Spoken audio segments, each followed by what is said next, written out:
기도하겠습니다.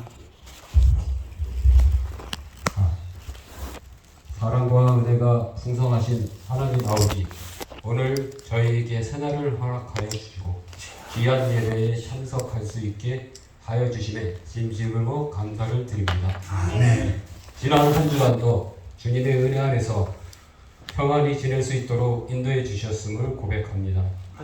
저희 삶 속에 늘 함께 하시며 어려움 속에서도 소망을 잃지 않도록 붙들어 주시는 주님의 사랑에 깊이 감사를 드립니다. 아멘. 먼저 저희에게 건강과 평안을 허락하시고 풍요로운 삶을 누리게 해주심에 감사드리며 오늘도 우리 목사님의 성령에 충만한 말씀으로 은혜 받음을 믿습니다. 아멘.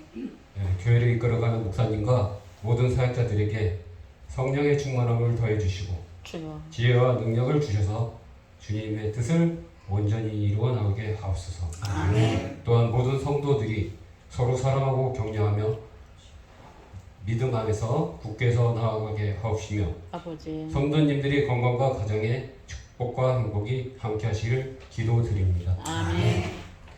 우리의 생명 되시고 삶의 참된 본이 되신 예수 그리스도 이름으로 간절히 기도드립니다. 네. 아멘.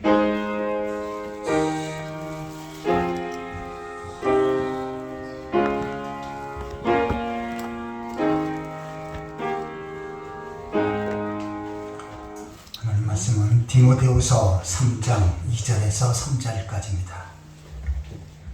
신약성경 345페이지 디모데후서 3장 2절에서 3절까지. 제가 2절을 보고 여러분들이 3절을 봐주시기 바랍니다.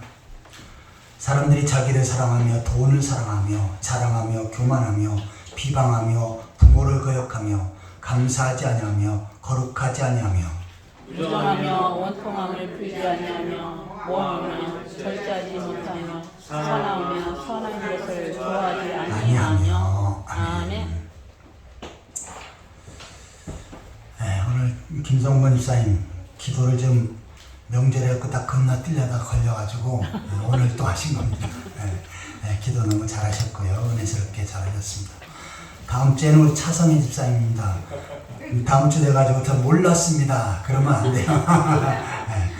저 몰라가지고 준비 안 했습니다. 근데 오늘 얘기했으니까 일주일 뒤에 발표는 못할 겁니다. 자, 오늘은 말세에 고통하는 때라고 하는 제목으로 말씀을 살펴보도록 하겠습니다. 디모데후서 3장 1절부터는 말세 때 있더만 이러한 때가 이러한 사건들이 벌어질 것이다. 미리 말씀하는 거예요. 그래서 이러한 일이 벌어지면 이 세상의 마지막이 가까웠다. 종말이 가까웠다. 또한 예수님께서 이 땅에 재림하실 날이 가까웠다. 라고 하는 그 사실을 알라는 것입니다.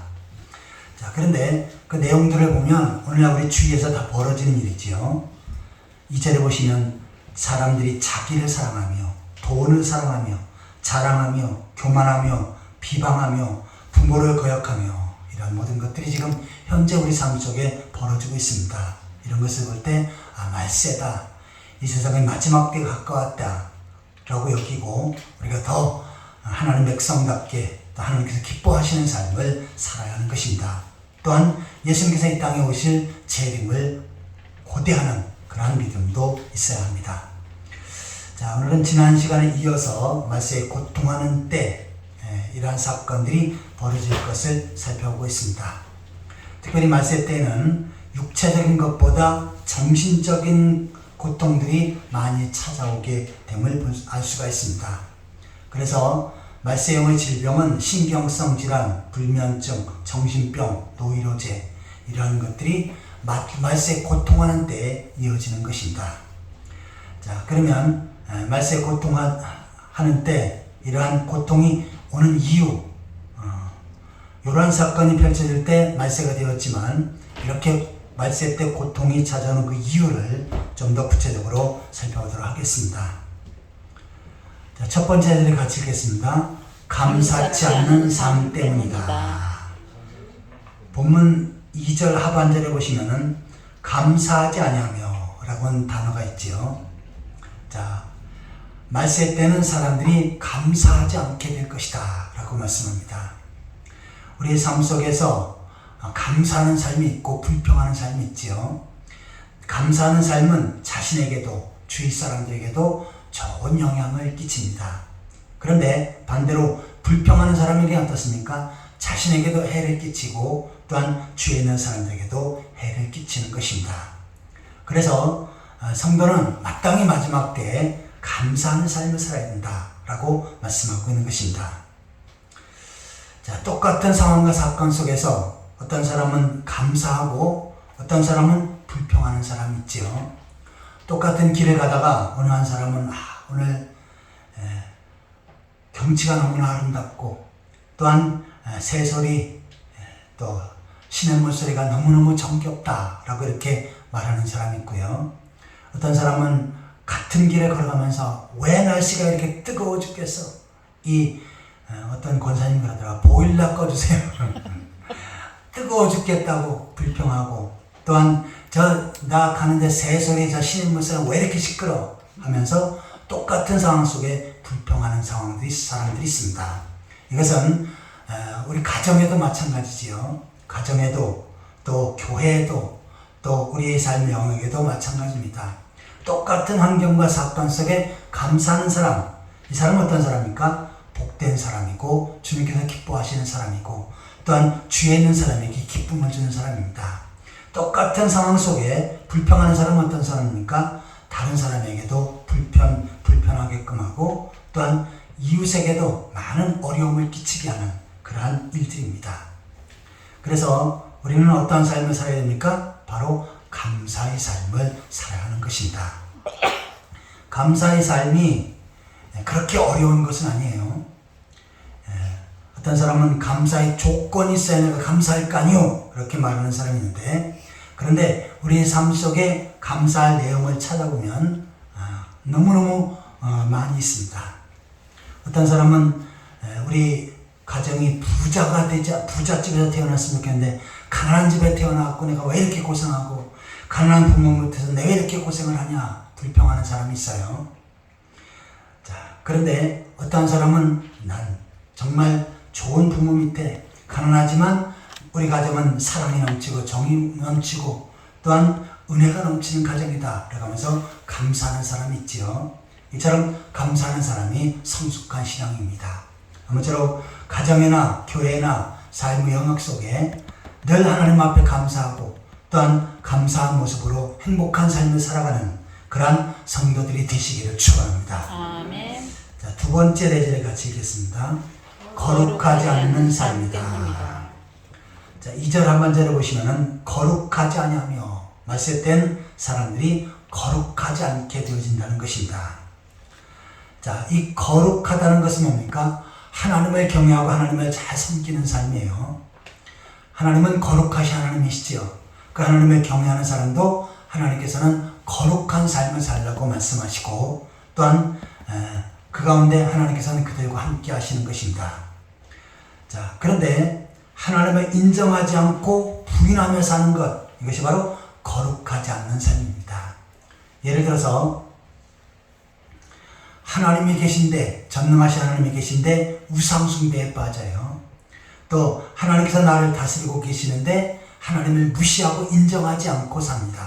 하나님이 어디 있어? 내가 그냥 인생길을 사는 거지. 이것은 정말 하나님 앞에 파렴치한 그러한 말과 행동들이지요. 그런데 말세 때는 어떻습니까? 이렇게 하나님을 인정하고 하나님을 경외하기보다는 오히려 자기를 높이고 물질을 높이고 또한 환경을 높이면서 그렇게 사는 사람이 있다는 것입니다. 가장 높아야 될 분은 누굽니까? 바로 하나님이시지요. 하나님이 거룩하시니 나도 하나님의 거룩함을 따라 죄를 멀리하고 거룩한 삶을 살아야 되겠다. 이것이 바로 하나님께서 기뻐하시는 삶입니다. 그런데 하나님도 무시하고 죄도 무시하고 이 땅의 삶 가운데 가장 중요한 것은 즐기는 삶이다 라고 이렇게 생각하는 사람들이 많습니다. 요사이도 그런 사람들이 점점 늘어가지요. 다른 가정이나 이웃은 어떻게 되든지 말든지 나만 잘 살고 나만 기쁘게 살면 된다. 그러면서 혼자 그렇게 자기 중심적으로 사는 사람이 있어요. 이 사람은 뭡니까? 자기가 스스로 하나님이 된 것입니다. 이러한 모습을 볼 때 하나님께서 가장 싫어하시는 모습이고 하나님의 진노를 받을 그러한 삶의 모습이지요. 하나님은 하나님을 인정하고 경외하고 하나님 말씀 앞에 순종하며 따르는 그러한 경건한 사람, 거룩한 사람이 되기를 원하시는 것입니다. 아무쪼록 하나님 앞에 겸손된 모습으로 하나님을 인정하고 하나님 앞에 다스림을 받고 거룩하게 하나님을 잘 섬기며 살아가는 그러한 성도들이 되시기를 축원합니다. 아멘. 자, 세 번째 내지를 같이 읽겠습니다. 무정한 삶 때문이다. 정이 없는 삶 때문에 사람들이 많은 고통을 받습니다. 그리고 정이 점점 무너져가는 과정 속에 바로 하나님께서 이 땅에 종말을 가까이 하고 계시다. 이 땅의 마지막 날이 가까웠다라는 그 사실을 알라는 것이죠. 3절을 누가 읽어주시기 바랍니다. 부정하며 원통함을 풀지 아니하며 모함하며 절제하지 못하며 사나우나 선한 것을 좋아하지 아니하며. 아멘. 말세 때 펼쳐질 공통적인 사건들이죠. 무정하다. 무정하다는 뜻이 뭡니까? 예? 냉정하다. 냉정해요? 없을 무자에 정자. 정이 없다는 게 정이 없어. 정이 없다. 우리 교회 성도들은 다 정이 많습니다. 체험과 사모만 빼고. 근데 한국 사람의 특징이 바로 정이에요. 특별히 미국 사람들이 그리고 서양인들이 제일 부러워하는 것이 한국 사람의 정입니다. 그 정은 뭡니까? 사랑하고 정하고 어떻게 같습니까? 다릅니까? 사랑하고 정하고 같아요? 틀려요? 같은 것 같으면서도 다르죠. 같은 거 다르. 그게 사랑이라고 하는 외국 사람이 생각하는 사랑하고요. 한국 사람이 말하는 정하고는 좀 더 달라요. 이 정은 뭡니까? 사랑보다 더 깊은 것이고 그 다음에 나보다는 다른 사람을 먼저 생각하는 그러한 모습이죠. 유행가 보면 끈끈한 정 때문에 그 누구 노래인지 모르지만 그런 노래도 나오더라고요. 끈끈한 정. 한국 사람들은 끈끈한 정이 있습니다. 자, 그런데 말세 때는 어떻게 합니까? 이 정이 사라진다는 거죠. 근데 사실 우리나라도 정이 점점 사라지고 있습니다. 과거에는 아파트 문화가 아닐 때는 어떻게 했습니까? 이웃집에 무슨 일 있으면 다 떡도 돌리고요. 마신 거 있으면 나눠주고, 무슨 자기 집에 무슨 행사를 했으면 행사한 것으로 또 기념품도 전달하고 그랬습니다. 이게 뭐예요? 정이지요. 그런데 아파트 문화에 살다 보니까 어떻게 합니까? 이웃을 떠나서 옆집도 잘 모릅니다. 그리고 옆집하고도 뭐 그렇게 별로 가까이 살질 않습니다. 단지 자기 중심적으로 살아가고 있죠. 그러다 보니까 어떻게 됩니까? 정이 사라지고 무정한 사람들이 되어져 갑니다. 또 이런 것들이 사회적으로 확산되다 보니까 어떻게 됩니까? 정이 없다 보니까 타인을 배려하기보다는 타인을 향해서 악한 일을 하지요. 그러다 보니 강도도 많아지고 도둑도 많아지고 그리고 살인자도 많아지는 이러한 모습들을 보게 됩니다. 자, 그런데 하나님께서는 어떻게 하십니까? 성도는 정이 있는 삶을 살아야 된다라고 말씀합니다. 마태복음 24장 12절을 봐주시기 바랍니다. 불법이 성함으로 많은 사람이 쉬워지리라. 아멘. 24장 12절에 불법이 성함으로 많은 사람의 사랑이 식어지리라. 사랑이 식어지는 것, 이것이 바로 정이 없는 상태지요. 사랑이 뜨거움을 어떻게 했습니까? 다른 사람을 배려하고 또한 다른 사람에게 무엇인가를 좀 섬기고 주려고 합니다.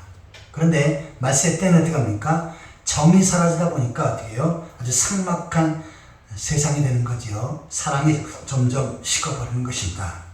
그래서 이 정이 없는 삶은 어떻게 합니까? 자신과 이웃에게 많은 고통을 줍니다. 사람은 혼자 살 수가 없지요. 서로 섞여서 살아야 됩니다. 그래서 인간은 사회적 동물이라고 철학자들이 말하고 있죠. 같이 모여서 어울려서 살아야 되는데, 그런데 같이 모여서 어울려 살 때 자기 것만 챙기고 자기 위주로 살면 어떻게 합니까? 질서가 무너지고 공동체가 무너지게 됩니다. 그러나 거기에 끈끈한 정이 있다면, 다른 사람을 배려하고 또한 다른 사람을 우선순위 두고 또한 다른 사람에 대한 사랑이 계속 익어가고 또한 서로 이어진다면 이것은 아름다운 공동체를 형성할 수 있는 거지요. 가정에도 마찬가지입니다. 정이 있어야 부모와 자녀와 형제들끼리 하나가 될 수 있죠.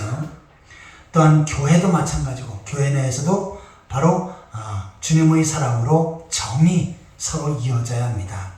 뿐만 아니라 우리가 사는 공동체, 회사나 직장이나 또한 여러 가지 사회단체, 여기서도 어떻게 합니까? 바로 정이 있어야 그 모든 것들이 원만하게 단체를 형성하고 공동체를 형성할 수 있는 거죠. 그런데 정이 사라져요. 어떻게 됩니까? 이것은 자신에게도 고통이 되고 다른 사람에게 고통이 됩니다. 정이 사라지면 어떻게 합니까? 불평과 원망이 가득하고 다른 사람을 비판하고 또한 자기 마음에 들지 않냐고 내쳐버리고, 이게 다 악한 길을 걸어가는 삶의 모습이지요. 저는 오늘도 우리들에게 정이 있는 삶을 요구하십니다. 다른 사람을 사랑하고 배려하고 무엇인가 주려고 하는. 성경은 주는 것이 복이 있다고 했습니까? 받는 것이 복이 있다고 했습니까? 주는 자가 복이 있다고 했지요. 누가 줍니까? 정이 있는 사람이 줍니다. 그런데 정이 없는 사람은 주려고 하지 않고 받으려고만 합니다. 그리고 왜 난 안 주고 나는 왜 빼버리냐고 오히려 불평하지요. 자, 주님께서는 성도들이 서로 사랑하면서 정을 가지고 아름다운 공동체를 형성하기를 원하십니다. 아무쪼록 말세 때 정이 없는 이 환경과 또한 공동체 속에서 주님의 사랑으로 정을 나누고 주님 모시기 아름다운 공동체, 믿음의 공동체를 형성해 나가는 그러한 성도들이 되시기를 예수 그리스도의 이름으로 축원합니다. 아멘. 같이 기도하시겠습니다. 하나님 아버지, 말세 땐 사람들이 감사하지 아니하고 거룩하지 아니하며 정이 없다고 말씀하셨사온데 저희들 이 말씀을 기억하며 주님 모시기 아름다운 삶을 살게 하여 주옵소서. 나 자신의 개인의 삶이 아니라 나 자신의 이웃과 또한 타인을 위해서 섬길 줄 알게 하시고 나눠줄 줄 알게 하시고 배려할 줄 알게 하시옵소서. 더욱이 어떤 상황 속에서도 감사의 삶을 이어가게 하여 주옵소서. 예수 그리스도의 이름으로 간절히 기도하옵나이다. 아멘. 찬송가 268장.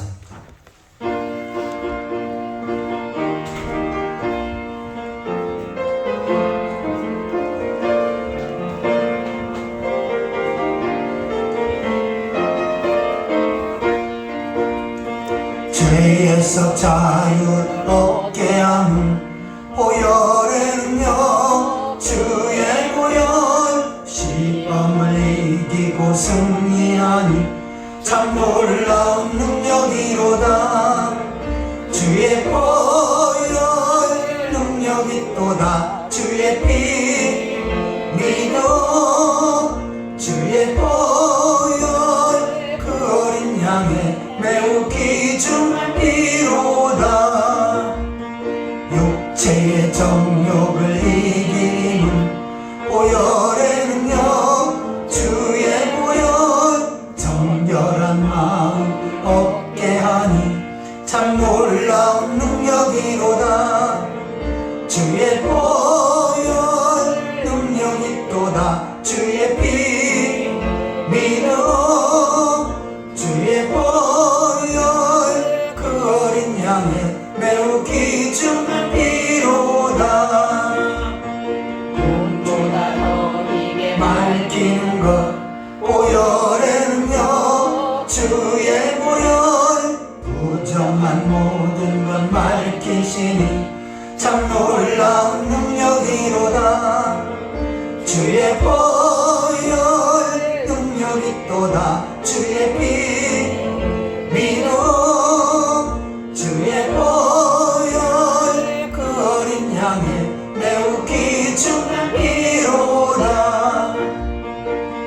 주의 복음을 전할 제목 보혈의 능력 주의 보혈 날마다 나에게 찬송 주니 참 놀라운 능력이로다 주의 보혈 능력이 있도다 주의 피 믿어 주의 보혈 그 어린 양의 매우 기중한 피로다.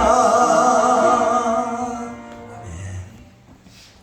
이제는 우리를 죄에서 구속하신 예수 그리스도의 은혜와 하나님 아버지의 크고 무한하신 사랑과 성령의 위로 감동 감화하시니 말세 때 주님께서 보시기에 아름다운 삶을 살기로 다짐하는 귀한 성도들과 그들의 가정과 삶의 터전 위에 풍성한 교회와 이 나라 민족 위에 지금부터 영원토록 항상 함께 있을지어다. 아멘.